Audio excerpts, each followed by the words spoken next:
నమస్తే. ఈరోజు మన స్టూడియోలో ప్రముఖ ఆధ్యాత్మికవేత్త ఐకాన్ ఆస్ట్రాలజర్ గట్టపల్లి సురేష్ బాబు గారు ఉన్నారు. గురువుగారితో మాట్లాడేద్దాం. నమస్కారం గురుగారు. జై శ్రీమన్నారాయణ. గురుగారు, నక్షత్రాల సిరీస్ చేస్తున్నాం మనం. సో దీనిలో భాగంగా ఆశ్లేష నక్షత్రం గురించి మాట్లాడదాం. చాలా పాపులర్ నక్షత్రం ఇది, చాలామంది చెప్తూ ఉంటారు నక్షత్రం గురించి. ఏంటి ఈ నక్షత్రం యొక్క స్పెషాలిటీ, సహజ సిద్ధ లక్షణాలు ఏ విధంగా ఉంటాయి, ఓవరాల్ వీళ్ళ జీవితంలో ఎలాంటి పరిస్థితులు ఎదురవుతాయి, ఎలాంటి జాగ్రత్తలు తీసుకోవాలి వీళ్ళు? ఖచ్చితంగా నక్షత్రాల్లో ఒకటి ఆశ్లేష. ఆశ్లేష నక్షత్రం అనగానే కర్కాటక రాశి గుర్తొస్తుంది. కర్కాటక రాశిలో నుండి 4 పాదాలు. ఆశ్లేష నక్షత్రం 4 పాదాలు, 4 పాదాలు కూడా కర్కాటక రాశిలో ఉంటాయి. అయితే మొదటి పాదంలో జన్మించిన వారికి అయితే ఎలాంటి దోషం లేదు. రెండో పాదంలో జన్మించిన వారికే కొంతమేర గండం అని చెప్పొచ్చు. వీరికి 4 గండాలు ఉంటాయి. ఆశ్లేష నక్షత్రంలో జన్మించిన వారికి 4 గండాలు ఉంటాయి. దాంట్లో జన్మించినప్పుడే కొంతమేర వీరికి అశుభంగా ఉంది కాబట్టే వీరు 30 డేస్ లోపున ఆ శాంతి పూజని చేయించుకోవాలి. రెండో పాదం అయితే. మూడో పాదంలో పుడితే తల్లికి, 4వ పాదంలో పుడితే తండ్రికి. ఇవి దోషాలు ఉంటాయి. ఏ పాదంలో పుట్టినప్పటికీ కూడా ఆశ్లేష నక్షత్రం కాబట్టి ఖచ్చితంగా కాలసర్పదోషం అయితే మొదలవుతుంది వారికి. కాలసర్పదోషం, నాగదోషం లాంటి వారికి పుట్టుకతోనే మొదలవుతాయి. అలానే కుజు దోషం కూడా వారికి చూసుకోవాలి. 2, 4, 6, 8, 12 స్థానాలు కనుక కుజుడు ఉన్నట్టయితే కుజు దోషం ఉంటుంది. 6, 4, 9 స్థానాల్లో కనుక రవి కానీ, 6, 4, 9 స్థానాల్లో శని కానీ ఉంటే అదృష్టం ఒక మేర బాగుంటుంది అని చెప్పవచ్చు. లేకుంటే వీరు అంశ వచ్చేసి దీని అధిపతి సర్పం. ఆశ్లేష నక్షత్రానికి అధిపతి సర్పం. కాబట్టి ఈ సర్పంలో ఉండి ఆశ్లేష నక్షత్రంలో ఎవరైనా పుట్టారు అంటే అది వారు పునర్జన్మ సుకృతం అంటారు కదా. పునర్జన్మ సుకృతం అంటే ఏమిటి అంటే కనుక మన పూర్వీకులు మన ఇంట్లో జన్మించి కాలం చేసినటువంటి వారు మళ్ళీ జన్మిస్తారు అని. ఆర్లే ఈ యొక్క ఆశ్లేష నక్షత్రం. ఈ ఆశ్లేష నక్షత్రంలో పుట్టిన వారు ఎవరైతే ఉంటారో మన ఇంట్లో ఇంతకుముందు పుట్టి ఉంటారు, వారే మళ్ళీ పుట్టారనుకోవాలి. కాబట్టి ఆశ్లేష నక్షత్రానికి అన్నీ ఉంటాయి. మన పూర్వీకులే మళ్ళీ మన ఇంటికి వచ్చారు. ఒక మాటలో చెప్పాలంటే మన పూర్వీకులే మన ఇంట్లోకి వచ్చారు. అదే ఆశ్లేష నక్షత్రం. కాబట్టి వీరికి ఏంటంటే పునర్జన్మ అంటే పోయిన జన్మలో చేసినటువంటి పాప పుణ్యాల పారం కూడా వీరికి ఈ జన్మలో ఉంటుంది. ఆశ్లేష నక్షత్రం అదొకటి. ఆశ్లేష నక్షత్రంలో ఎవరైనా పుట్టారు అంటే వారి ఇంట్లో వారే 3వ తరం 4వ తరం వచ్చింది మళ్ళీ, ఏం కాదని అర్థం. అయితే వీరికి కాలసర్పదోషం, నాగదోషం, కుజదోషాలు లాంటివి అయితే వెంటాడుతూ ఉంటాయి. అలానే వీరికి పితృశాపాలు కూడా ఉంటాయి, పితృదోషాలు కూడా ఉంటాయి ఈ ఆశ్లేష నక్షత్రంలో. కాబట్టి ఎక్కడైనా ఆలయాల్లో వీరు చిన్న వయసులోనే 9, 12 సంవత్సరాలు 11, 12 సంవత్సరాల లోపే కనుక స్త్రీ అయినా పురుషుడైనా ఉన్నట్టయితే ప్రతి సంవత్సరం కూడా మనం చివరిలో మళ్ళీ చెప్తాము, ప్రతి సంవత్సరం కూడా సముద్ర స్నానం, నది స్నానం చేయించాలి. అక్కడ బలిపీఠలను ఉంటాయి. కొన్ని ఆలయాలు, ప్రసిద్ధి చెందిన ఆలయాలు అయితే బలిపీఠలను ఉంటాయి. అక్కడ బలికి కొన్ని రకాల ద్రవ్యాలు ఉంటాయి, కొన్ని రకాల ఉంటాయి. అక్కడ ఆ బలిపీఠ దగ్గర పసుపు, కుంకుమ, కొన్ని రకాల గుమ్మడికాయలు తీసుకెళ్ళి బలిపీఠ దగ్గర ఈ నక్షత్రాన్ని పేరు మనవరాలు పుడతారు కదా, ఈ ఆశ్లేష నక్షత్రం పుట్టిన వాళ్ళ పేరు నక్షత్రం చెప్పేసి అక్కడ ఇవ్వడం ద్వారా వీరికి దోషాలు అనేది పటాపంచలేకపోతే అనుకున్న ప్రకారంగా నడుస్తుంటుంది. వీరికి దోషాలు అయితే ఇవి. అలానే మనుషులకు ఇబ్బంది ఏం కలగదు, దాని గురించి భయపడాల్సిన అవసరం లేదు. ఇక వీరు ఎలా ఉంటారు, వీరి లక్షణాలు ఏంటి, దానికన్నా ముందు ఈ నక్షత్రంలో పుట్టిన వారికి ఎలాంటి పేరు పెట్టవచ్చు. మొదటి లెటర్ డా, డీ, డూ, డా అంటే డా లెటర్ అంటే డీతో మొదలయ్యేటువంటి లెటర్స్ అన్నీ కూడా, ఈతో మొదలయ్యేటువంటి లెటర్స్ అన్నీ కూడా ఈ నక్షత్రం కిందకే వస్తాయి. ఆశ్లేష నక్షత్రం కింద పెట్టుకోవచ్చు. అయితే దీని తర్వాత ఈ ఆశ్లేష నక్షత్రంలో పుట్టామో అయిపోయింది, క్లియర్. 4 పాదాలు కూడా కర్కాటక రాశిలో ఉంటాయి. ఇవన్నీ తెలుసుకున్నారు. ఇప్పుడు వీటి లక్షణాలు ఏంటి? ఈ కర్కాటక రాశిలో పుట్టినటువంటి ఆశ్లేష నక్షత్రంలో ఉండే 4 పాదాల స్త్రీ పురుషుల యొక్క లక్షణాలు ఎలా ఉంటాయి అంటే వీరి లక్షణాలు 9 సంవత్సరాల వరకు ఒకలా ఉంటాయి, 18 సంవత్సరాల వరకు ఒకలా ఉంటాయి. వీరికి 9తో భాగించుకోవాలన్నమాట. వీరిని మర్చిపోయే లక్కీ నెంబర్. వీరి లక్కీ నెంబర్ కూడా ఇటు చూస్తే 6, ఇటు చూస్తే 9, 6, 9, ఎటు చూసినా 6, 9 వస్తుంది మీరు గమనిస్తే. ఇది వీరి లక్షణాలకి అనుగుణంగా ఉంటుంది అనమాట. అందుకని వీరికి 9, 18, 27, 36, 40, 45 ఇలాంటి ఏజ్లో వీళ్ళకి గ్యాప్ వస్తుందన్నమాట. అంటే 9 సంవత్సరాలకు ఒకసారి వీళ్ళ లైఫ్ చేంజ్ అవుతుంది. ఎవరికైనా దశాబ్ద కాలం అంటారు, వీరికి నవాంశ కాలం అంటారు అన్నమాట. దశాబ్ద కాలం అంత టైం ఉండదు వీరికి, నవాంశ. 9 సంవత్సరాలకు ఒకసారి లైఫ్ చేంజ్ అవుతూ ఉంది. 18 సంవత్సరాలు దాటిన తర్వాత 27 సంవత్సరాల లోపు ఖచ్చితంగా రాసి పెట్టుకోవాలి, పెళ్ళయింది. ఒకవేళ అప్పుడు అవ్వలేదంటే 36 సంవత్సరం వరకు వీరికి పెళ్ళి అవ్వదు. ఈ ఆశ్లేష నక్షత్రంలో పుట్టిన వారికి ఖచ్చితంగా చిన్న ఏజ్లోనే పెళ్ళిళ్ళు కూడా అవుతాయి. 18 సంవత్సరాలు దాటిన వాళ్ళకి, 20 సంవత్సరాలు దాటిన వాళ్ళకి పిల్లల్ని ఎత్తుకుని తిరుగుతూ ఉంటారు. కాబట్టి వీరందరూ కూడా చిన్న వయసులోనే పెళ్లి చేసుకోవడం మంచిది. ఆ కాలసర్పదోషం నాగదోషం త్వరగా వెళ్ళిపోతాయి. మరొకటి అయితే వీరు లక్షణాలు, ఇప్పుడు వీరి లక్షణాలు చూడటానికి ఎలా ఉంటారా అంటే కోపదారితనంగాను, మళ్ళీ చూడటానికి సాదాసీదాగా ఉంటారు. వీరిని కదిలిస్తే మాత్రం అబ్బా ఎక్కడ లేని కోపం వస్తుంది వీరికి. కోపము, చిరాకు, చికాకు, మొండి, మూర్ఖత్వం అన్నీ ఉంటాయి వీరికి. కత్తి లేకపోయినా కత్తిలా మాట్లాడతారు, సుత్తి లేకపోయినా సుత్తి వేయరు. కాబట్టి వీరు ఏంటంటే లక్షణము సూటిగా పోయేటువంటి వ్యక్తి. వీరు ఎంత సూటిగా అంటే అంత సూటిగా వెళ్తారు. ముక్కు సూటితనం, ఎదురుగా ఉండి మాట్లాడతారు, కొడతారు లేదా కొట్టించుకుంటారు, లీడర్లుగా ఉంటారు. వీళ్ళు చాకచక్యంగా ఎలా ఉంటారు అంటే ఒక షాపుకి కానీ ఒక దానికి కానీ మెయింటైన్ చేయరు. ఎలా అంటే బార్ షాపులకి, పబ్బులకి ఇలాంటివి మెయింటైన్ చేస్తారు. అంటే ఎవరిని అదార్చి బెదార్చడానికి బాగా పనికొస్తారు. అందుకే వీరు ఎక్కువ కూడా ఫైర్గా ఉంటారు. కాబట్టి వీరు మిలిటరీ, పోలీస్ రంగాల్లో ఎక్కువగా కనిపిస్తూ ఉంటారు ఈ యొక్క నక్షత్రం వాళ్ళు, ఆశ్లేష నక్షత్రం వారు.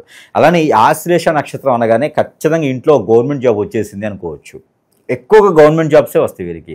ఎంఆర్ఓ గాను, చివరికి ఏదో రకమైనటువంటి government job, central government job, లేదా గవర్నమెంట్నే శాసిచ్చేటువంటి జాబ్, అలాంటి జాబులు కూడా వీళ్ళకి రావచ్చు. కానీ వీరు అనుకున్నారంటే మాత్రం ఖచ్చితంగా సాధించే ఊరుకుంటారు. సాధించకుండా నిద్ర కూడా పోరు వీరు, అంత మూర్ఖులు అనమాట వీళ్ళు. కాబట్టి అన్నీ కూడా వీరి మూర్ఖత్వం మంచిగా పనికొస్తుంది, చెడుకైతే కాదు. ఎవరిని ఉద్దేశపూర్వకంగా అనరు, ఎవరిని ఉద్దేశించి మాట్లాడరు. కానీ వీరి జోలు వచ్చారని మాత్రం వదిలిపెట్టే ప్రసక్తి లేదు. నాగపాము ఎంత పగబడుతుందో వీరు అంతకన్నా ఎక్కువ పగబడతారు. ఖచ్చితంగా ఒకళ్ళు ఎవరు అన్నారంటే నరాలు పీక్కుంటారు వీరు. ఎట్లా ఉంటుందంటే వారిని పోయి మళ్ళీ వీరు అనేంతవరకు నిద్రపోరు. సమస్య లేదు అందులో. వాళ్ళు అయిన వాళ్ళ, పక్కన వాళ్ళ, బయట వాళ్ళ, చుట్టాల, పక్కాల, ఫ్రెండ్సా, ఎవ్వరు లేదు. వీరికి కోపం వస్తే ఎవరైనా ఒకటే. అందుకనే వీరికి కోపం రాకుండానే చూసుకోవాలి ఎదుటి వాళ్ళందరూ కూడా. అంటే వీరి కోపం కూడా మంచితనం కోసమే. వీరు అంటే ఎదుటి వారికి తెలిసి వస్తుంది. ఒకే పని, ఏదైనా మాట ఇచ్చారంటే ఖచ్చితంగా నిలబడతారు, మాట తప్పరు. నీకు డబ్బులు ఇవ్వాలి అంటే పలానా టైం కంటే తల తాకడ పెట్టిన పలానా టైం డబ్బులు ఇచ్చేస్తారు. మాట తప్పనటువంటి వ్యక్తులుగా ఉండేటువంటి వాళ్ళలో వీళ్ళు ఉంటారు అని ఎక్కువగా వీరు సెలబ్రిటీలుగాను, ఎక్కువగా వీరు ఈ యొక్క రాజకీయ రంగాల్లో బాగా కనిపిస్తారు. ప్రజల్లో ఎక్కువగా మెలకుగా ఉంటారు వీరు. రాజకీయ రంగాల్లో కూడా మంచి కాన్షియస్లు ఉంటాయి వీరికి. ఎలా అంటే 2-3 పదవులు ఉంటాయి. 2-3 పదవులు కూడా మంచి హై పొజిషన్లో ఉండేటువంటి పదవులు ఉంటాయి. హెల్త్ గాను, హోమ్ మినిస్టర్ గాను అలా ఉంటారు వీరు. అంటే అలాంటి పదవులే తీసుకుంటారు వీరు. కాబట్టి ఈ నక్షత్రం వాళ్ళకి మంచి హైపై స్థాయి ఉంటుంది. ఈరోజు తినడానికి లేకపోయినా సరే లేదు అని చెప్పరు, మొండిగా అలా బతికేస్తారు. ఉన్నంతవరకు బతికేస్తారు. చెప్పులు లేకపోయినా నడిచేస్తారు, బట్టలు లేకపోయినా నడిచేస్తారు, ఫుడ్ లేకపోయినా నడిచేస్తారు. వాళ్ళు అనుకున్న పని సాధించడానికి ఏం ఆలోచించరు. ఇక గోల్ ఒకటే చూసుకుంటారు. కాబట్టి ఈ యొక్క నక్షత్రం వాళ్ళకి అదృష్టం ఏంటంటే అదే. ఆ అదృష్టంతోనే విదజల్లుతుంది. పెళ్లి కూడా వీరు అలానే చేసుకుంటారు. లవ్ మ్యారేజ్ కూడా ఉంటాయి వీళ్ళకి. ఖచ్చితంగా ఉంటుంది. లవ్ మ్యారేజ్ సక్సెస్ అవుతాయి వీరికి. ఎవరైనా లవ్ ఉంటే చూసుకోవచ్చు, లవ్ మ్యారేజ్ సక్సెస్ ఉంది వీరికి. అలానే ఆశ్లేష నక్షత్రం ఏదైతే ఉందో ఈ నక్షత్రం వాళ్ళందరికీ కూడా బాగుంటుంది, అలానే చేసుకుంటూ వెళ్ళిపోవచ్చు. కానీ ఇలా కాకుండా వేరేలా ఉందా అంటే కనుక ఖచ్చితంగా అక్కడ ప్రాబ్లం ఉంది. ఎంత వయస్సుడికైనా, ఎంత ముక్కుసూటితనమైనా సరే ఒకటి ఉంటుంది. గుండు సూది గుచ్చుకుంటే అమ్మ అంటాం. అది గుండు సూది చిన్నగానే ఉంటుంది. కాబట్టి ఎదురురా తగిలితే అమ్మ అంటాం.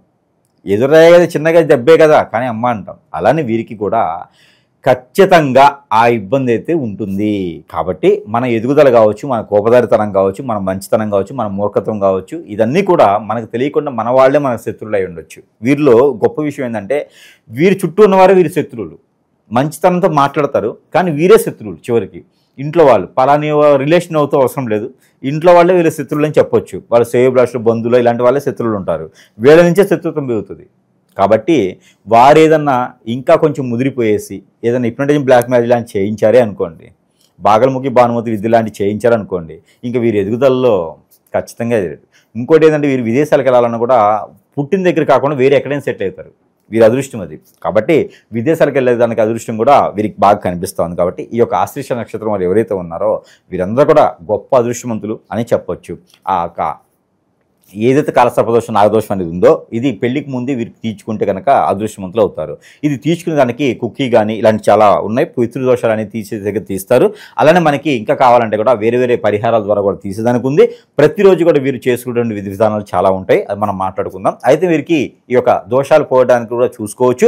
అయితే వాటి రెండుకన్నా కూడా ముందు వీరు ఎదిగేదానికి ఆటంకం ఉండేసి బ్లాక్ మ్యాజిక్ ఇబ్బంది చేసేసి అష్టదిబ్బందులు ఉండేసి ఉన్న సమస్య నుంచి బయటపడలేకుండా కొట్టుదిడ్డమైపోతూ ఆరోగ్య సమస్య బాలేక ఆర్థిక పరిస్థితి బాలేక మైండ్ అంతా పనిచేయకుండా చాలా మంది ఉన్నారు ఈ ఆశ్లేష నక్షత్రం వారు. కాబట్టి వీరందరికీ కూడా మంచి సానుకూలమైనటువంటి వాతావరణం లభించాలి. కాబట్టి ఈ నక్షత్రం వారు ఎవరైతే ఉన్నారో ఈ నక్షత్రం వాళ్ళు అందరూ కూడా చేయవలసింది ఏంటి అంటే కనుక ఖచ్చితంగా ఎక్కడైనా సమీప దూరంలో ఉన్నటువంటి గురువు దగ్గరికి వెళ్ళాల్సిందే. వెళ్ళి అక్కడ చూపించుకొని పరిష్కార మార్గం వెతుక్కోవాల్సిందే. ఇక వీరికి ఎదుగుదల ఒకటి ఉన్నది, ఏమిటంటే పుట్టిన దగ్గర కాకుండా విదేశాలకు వెళ్ళి మొదలవటం, సెటిల్ అవ్వటం అక్కడ, అదొకటి. దాంతోపాటు సంపాదించే వనరులు కొత్త రకంగా సృష్టించడం, ఇండస్ట్రీలు కావచ్చు, వారు అనుకున్నటువంటి ఏదైనా సరే నలుగురిలో జీవించాలనుకోరు, నలుగురితో ఒకరుగా అనుకోరు, వారు ఒక్కరే జీవించాలనుకుంటారు. వీరే హై పొజిషన్లో ఉండాలి. వీళ్ళు ఎట్లా ఉంటారంటే వీడుంటే చూసారా, ఒక రాజు ఎలా ఉంటాడో వీళ్ళు అలా ఉండాలి అనుకుంటారు. ఆ రాజు ఎలా పాలన ఉంటుందో అలా ఉండాలి అనుకుంటారు. కాబట్టి అదేవిధంగా వీరు సృష్టించుకుంటారు వనరుల్ని, ఇండస్ట్రీలు కావచ్చు, ఇంకా అన్ని రకాల వనరులని సృష్టించుకుంటారు. ఇంకా వీరికి బెట్టింగ్ లాంటివి అయితే కలిసి రావు, కానీ ఆన్లైన్ బిజినెస్ లాంటిది బాగా కలిసి వస్తుంది నక్షత్రం వారికి. ఇక్కడుండి ఎక్స్పోర్ట్ ఇంపోర్ట్ బిజినెస్ కూడా బాగా చేస్తారు ఈ నక్షత్రం వాళ్ళు. కాబట్టి ఈ నక్షత్రం వాళ్ళు ఎవరైనా ఉంటే మార్కెటింగ్ రంగాలు, export import, banking sectors, finance departments వాటిల్లో చాలామంది కనిపిస్తూ ఉంటారు ఈ రంగాల వారు. కాబట్టి అలాంటి వాటిల్లో పరిగణించుకుంటే చాలా బాగుంటుంది. ఇక డైరెక్టర్లు గాను, మ్యూజిక్ డైరెక్టర్లుగా కూడా చాలామంది మనం చూస్తున్నాం ఈ నక్షత్ర వాళ్ళని. అలాంటి వాటిలో అయితే వీరు మంచి సానుకూలంగా అయినటువంటి దానికి వెళ్తారు. మా డ్యాన్స్ మాస్టర్స్ గాను, యోగా మాస్టర్స్ గాను వీళ్ళు పరిగణలో తీసుకోవచ్చు. అలాంటి స్వయం ఉపాధి కల్పించేటువంటి సంఘాలని బాగా ఏర్పాటు చేయగలిగినటువంటి శక్తియుక్తులు కలవారు నక్షత్రం వారు. అలాంటి వాటిలో బాగుంటుంది. ఇక వీరి జీవితకాలం మనం పూజించుకోవాల్సినటువంటి వీరున్నది కదా, వీరి జీవితకాలం కుమారస్వామి వీరి కులదైవం. వీరి నక్షత్ర దైవం కుమారస్వామి, సుబ్రహ్మణ్య స్వామి వీరి నక్షత్ర దైవం, మానస అమ్మవారు కూడా వీరి నక్షత్ర దైవం. వీరు ఎప్పుడు కూడా పూజ చేసుకోవచ్చు, ఆరాధన చేసుకోవచ్చు, అభిషేకం చేసుకోవచ్చు, అర్చన చేసుకోవచ్చు, హోమం జపం తప్ప అన్నీ చేసుకోవచ్చు ఆ దేవతలకైతే. ఇక కులదేవత ఇంకేమైనా ఉంటే కూడా అక్కడ చేసుకోవచ్చు. వీరు లక్కీ నెంబర్ మనం ఇందా చెప్పుకున్నాం 9, 6 లక్కీ నెంబరు. వీరికి కలిసి వచ్చే కలర్ ఎప్పటికీ కూడా కలిసి రావంటే కాఫీ కలర్ వీరికి బాగా కలిసి వస్తుంది. అందులోనూ వీరికి కాఫీ కలర్తో పాటు ఈ గచ్చకాయ కలరు, అలానే బిస్కెట్ కలర్ లాంటివి వీరికి అద్భుతంగా కలిసి వస్తాయి. ప్రతిసారి కూడాను వీరికి వాకిలి దక్షిణం, ఉత్తరం ఈ రెండు వాకిళ్ళు కూడా మనం ఇల్లు తీసుకోవాలనుకుంటే ఉత్తరం దక్షిణ వాకిళ్ళు వీరికి అద్భుతంగా కలిసి వస్తాయి. ఇక రెండోది కావాలంటే తూర్పు, ఈస్ట్ వాకిలు కూడా వీరికి అద్భుతంగా కలిసి వస్తుంది. వీరికి మూలలు కావాలంటే ఈశాన్యం, వాయు మూల వీరికి బాగా కలిసి వస్తుంది. వీరి డబ్బు కూడా ఆదాయ వనరులు బాగుంటాయి. బినామీలుగా కూడా ఉంటారు చాలామందికి. వీరు ముక్కుచుడి మనుషులు కాబట్టి వీళ్ళని బినామీలుగా ఉంచుకుంటారు ఎవరైనా సరే. ఎక్కడైనా చాకచక్యంగా ఉంటారు. వీరు అదృష్టవంతులు ఏంటంటే వీరిని నమ్ముతారు అందరూ, అదొకటైతే వీరికి ఉన్నది. ఇకపోతే వీరు బంగారం, గోల్డ్ లాంటి వ్యాపారాలు అయితే వీరు అద్భుతంగా చేస్తారు. గోల్డ్, సిల్వరు లాంటి వ్యాపారాలు వీళ్ళకి అద్భుతంగా ఉంటుంది ఈ నక్షత్రం వారికి. ఇంకా విదేశాల్లో సెటిల్ అయ్యే వాళ్ళు చాలామంది ఉన్నారు ఈ నక్షత్రం వాళ్ళు. తనకు తానే సృష్టించబడతారు, అన్నీ కూడా అవైలబుల్గా వీరు ఎదిగేదానికి ఆస్కారం ఉంటుంది. వీటితో పాటు అనుకోకుండా ఏమైనా జరిగింది ఇప్పటి బ్లాక్ మార్కెట్ ఏంటంటే కొన్ని రకాల వస్తువులు అయితే మన దగ్గర ఉన్నాయి. ఇక బాగా జరిగిపోయిందంటే సమీప దూరంలోని గురువు దగ్గరికి వెళ్ళాలి. ఇక మన దగ్గర ఉన్నటువంటి వస్తువులకైతే కనుక ఖచ్చితంగా ఉంటుంది. అవేంటంటే కనుక ఒకటి కియామాల. ఈ నక్షత్రం వాళ్ళు కియామాలకి అదృష్టం ఏంటంటే నాగదోషం, కాలసర్పదోషం కూడా వెళ్ళిపోతుంది కియామాలకి. కాబట్టి ఈ యొక్క నక్షత్రం వారు కియామాల ధరించుకుంటే కనుక వారికి ఉన్న దోషాలు కూడా కొంతమేర పటాపంచలేకపోతాయి కియామాల. దాంతోపాటు స్ఫటిక.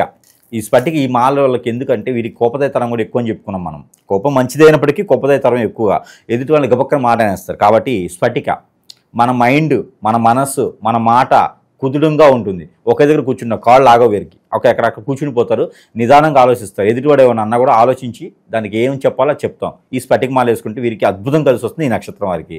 దీంతోపాటు పెళ్ళి అయ్యింది, ఇబ్బందులు పడుతున్నాం, నాకున్న కోపానికి బయటికి వెళ్ళిపోయింది, భార్య వెళ్ళిపోయింది, భర్త వెళ్ళిపోయినాడు, పిల్లలు దూరమైనారు, కోపంతోనే.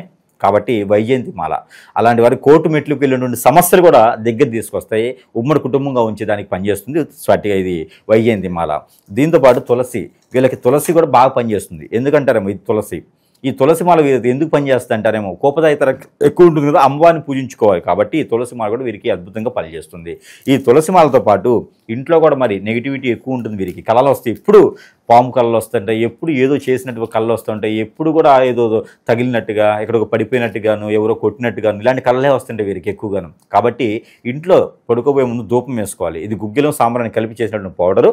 ఈ ధూపం కూడా మన దగ్గర అవైలబుల్ లభ్యపడుతుంది కాబట్టి వారికి సరస్వైన ధరలను వారికి వచ్చి అందిస్తాం. వీటన్నింటిలో కూడా మంత్రోచ్చారణ చేస్తూ ఉంటుంది. ఇక వీటితో పాటు ఆల్రెడీ వీరి మీద ఏదో జరిగింది, హిప్నోటిజం బ్లాక్ మ్యాజిక్ జరిగి అష్టదిబ్బందన అయిపోయింది, బయటికి వెళ్ళలేకపోతున్నారు, గురువుగారు చెప్పినట్టుగా లేదు, నక్షత్రం వేరేలా ఉంది, నిద్ర పట్టట్లేదు, చీకాకు ఉంటుందంటే ఇక మనకి చిన్న చిన్న డబ్బుతోనే వాళ్ళు పరిష్కార మార్గాలు వెతుక్కోవచ్చు. ఇది ఆరావళి కాటుక. ఈ ఆరావళి కాటుక వల్ల వారికి ఉన్నటువంటి దిష్టి దోషాలు అన్నే కాదు, వారి మీద చేయించినటువంటి క్రియలు ప్రయోగాలు కూడా వెళ్ళిపోతాయి. ఈ కాటుక పెట్టి మగవారు కూడా పెట్టుకోవచ్చు. ఎలా కంటికి కాదు, తల మీద కొంచెం, అరికాళ్ళు కొంచెం పెట్టుకోవచ్చు. ప్రతిరోజు కూడా ఆడవారు పెట్టుకోవచ్చు. ఇకపోతే సెంటు, ఇంకా మన మీద ఎలాంటి దిష్టి దోషాలు రాకుండా, ఆర్థిక సమస్య, ఆరోగ్య సమస్యలు ఏది మన వరకు కాకుండా ఆ నక్షత్రం మన సమస్యను పరిష్కార మార్గంలో ఇందులో వచ్చి మంత్రోచ్చారణ చేసి ఉంచిందన్నమాట. ఈ సెంటు అప్లై చేసుకోవాలి. బయటకు వెళ్ళేటప్పుడు మనకి అందరూ కూడా మనకు ఆకర్షవంతులు అవుతారు, బాగుంటుంది, డబ్బులు వస్తాయి, ఆర్థికపరమైన ఇబ్బందులు తొలగిపోతాయి. దాంతోపాటు పిల్లలు ఎవరైనా ఉంటారు, బాలదిష్ట రోగాలు ఉంటాయి అనుకుంటే వారికి ఇది మనం ఈ యొక్క అంతరాన్ని ఇస్తున్నాం అనమాట. ఈ తాబీజ్ అనేది అంతరం. ఈ తాబీజ్ ఇచ్చేస్తాం. ఈ తాబీజ్ ఇవ్వడం వల్ల పిల్లల్లో పట్టు లాగాలు కానీ, ఏడవటం కానీ, పాలు సరిగా తాగకపోవటం, అన్నం సరిగా తినకపోవడం, ఎదుగుదల లేకపోవడం, స్ట్రెస్ ఫీల్ అవ్వటము, ఎక్కువ ఏడవటము, నేలపాటుతనం ఇవన్నీ కూడా తగ్గిపోతాయి అనమాట. పోతే అష్టదిబ్బంది ముడుపు. ఇది ఈ ముడుపు వల్ల యాంటీ హిప్నోటిజం ముడుపు. ఇది వాటర్లో వేసుకొని కాచుకొని ఆ కాచినటువంటి వాటర్ని స్నానం చేయాలి ప్రతిరోజు కూడా. అలా చేసినట్టయితే మన మీద ఏదైనా చెడు ప్రయోగం జరిగి ఉంటే కనుక ఆ ప్రయోగాలన్నీ కూడా పోతాయి అనమాట పట్టాపంచ. మరి ఇంటికి ఎవరైనా హిప్నోటిజం బ్లాక్ మ్యాజిక్ చేయించారు, ఇంట్లో ఉండలేకపోతున్నాము, చికాకు ఉంది అనుకుంటే ఏ నక్షత్రం వల్ల ఇంట్లో గుమ్మానికి, లోపల వైపు గుమ్మానికి ఇది తగిలించుకోవచ్చు. ఇది ఇవన్నకి గుర్రపు నాడ. ఇది తగిలించుకోవడం వల్ల ఇంట్లో ఏదైనా చెడు నెగిటివ్ రాకుండా ఉంటుంది. మరి వ్యాపార సంస్థలు కూడా కావాలి కదా. మరి వ్యాపార సంస్థలు కావాలంటే ఇది మాయాజల్. ఈ మాయాజల్ కూడా మనకి సరసమైన ధరల్లోనే లభ్యపడుతుంది, మన ప్రేక్షకుల వద్దకి చెంతకే చేర్చబడుతుంది. కాబట్టి ఈ యొక్క మాయాజల్ వ్యాపార సంస్థలు అన్నింటిలో కూడా మాయాజల్ అనేది ఉండాలి. ప్రతి షాపులో కూడా మాయాజల్ అనేది ఉండాలి. ఉండడం ద్వారా ఆ షాప్ మీద ఏడ్చేటువంటి కళ్ళు అనేది తగ్గిపోతాయి. మీ ఏడుపైన ఆ ఎదుగుదలని ఆటోల మీదకి రాస్తూ ఉంటారు. అలానే ఇది మాయాజల్. వీటితో పాటు దేవుని యొక్క అనుగ్రహం కావాలి. ఈ యొక్క నక్షత్రం వారికి అనుగ్రహం ఏంటంటే మనం చెప్పాం, కుమారస్వామి, సుబ్రహ్మణ్య స్వామి, మానసమ్మవారు. వీరికి కనుక ఎప్పుడైనా సరే చలిబిడ్డి నైవేద్యం పెట్టాలి. ఏదైనా మంగళవారం, బుధవారం, గురువారం, శుక్రవారం, శనివారం, ఏ వారమైనా సరే, ఆదివారం సరే చలిబిడి నైవేద్యం పెట్టాలి. ఆ చలిబిడిలో సజ్జలు, ఎండు కొబ్బరి ముక్కలు, తేనె, నెయ్యి వేసినటువంటి ఈ యొక్క నైవేద్యం అమ్మవారికి కానీ, నాగపడికల దగ్గర కానీ, సుబ్రహ్మణ్య స్వామి దగ్గర కానీ పెట్టినట్టయితే వీరికి అదృష్టం మామూలుగా ఉండదు. అలానే అభిషేకానికి అయితే ఖచ్చితంగా పన్నీరు వాడాలి. ఇలాంటివి చేస్తే కనుక అద్భుతంగా ప్రతిఫలం కనిపిస్తుంది. అలానే కర్పూరం బిళ్ళలు అంటే ముద్ద కర్పూరం, హారతి కర్పూరం, పచ్చ కర్పూరం, ఇందులో ఏదైనా సరే 2 బిళ్ళలు పొట్లం కట్టేసి జోలు పెట్టుకోవాలి. జీవితకాలం ఇవి ఉంటే వారి మీద చెడు ప్రయోగాలు జరగవు. జీవితకాలం ఇవి ఉంటే వారి మీద ఎటువంటి క్రయ విక్రయాలు జరగవు. చెడు ఆలోచన ఉండదు ఎదుటి వారికి. అందరిని కలుపుకుపోయే తత్వం ఉంటుంది. ఈ నక్షత్రం వారికి అయితే అద్భుతమైనటువంటి కలిసి వచ్చేది అయితే ప్రతి 9 సంవత్సరాలకు ఒకసారి లైఫ్ చేంజ్ అవుతుంది వీరికి. మనం అనుకున్నట్టుగానే అందరూ కూడా తక్కువ ఏజ్లోనే సెట్ అవుతారు. ఈ యొక్క వాడుకొని ఇంకేదైనా వారి సమస్య ఉంది అంటే గురువుగారిని సంప్రదిస్తే కనుక ఖచ్చితంగా వారి సమస్యకు పరిష్కార మార్గాలు చూపిస్తారు. అలానే కాలసర్పదోషం, నాగదోషానికి అయితే ఖచ్చితంగా వీరికి మరొకటి మర్చిపోయాను, చెట్టు. వీరికి కలిసి వచ్చే చెట్టు పారిజాతం. వీరికి ఈ నక్షత్రానికి అధిపతి మనకి ఏదైతే ఉన్నదో కాలసర్పం, నాగదోషంకి, కురుదోషంకి కాలసర్పం ఈ అధిపతి. ఈ అధిపతికి ఏదైతే ఉందో పారిజాతం చెట్టు. ఈ చెట్టుని ఎక్కడైనా నాటడం ద్వారా వీరికి ఉన్నటువంటి దోషాలు అనేది పటాపంచలైపోతాయి. వీరికి జీవితకాలంలో ఒక్క చెట్టు నాటడం చాలు. పారిజాతం చెట్టు నాటారు అంటే వీరికి ఇంకా అదృష్టం అనేది అదృష్టమే. ఈ రెమెడీకి ఒక 50,000 రూపాయలు ఇవ్వచ్చు గురువుగారికి. ఓవరాల్గా ఆశ్లేష నక్షత్రం గురించి, వీళ్ళ లైఫ్ ఎలా ఉంటుంది, ఎలాంటి జాగ్రత్తలు తీసుకోవాలనేది మీ మాటలో చాలా బాగా వివరించారు. ధన్యవాదాలు సార్.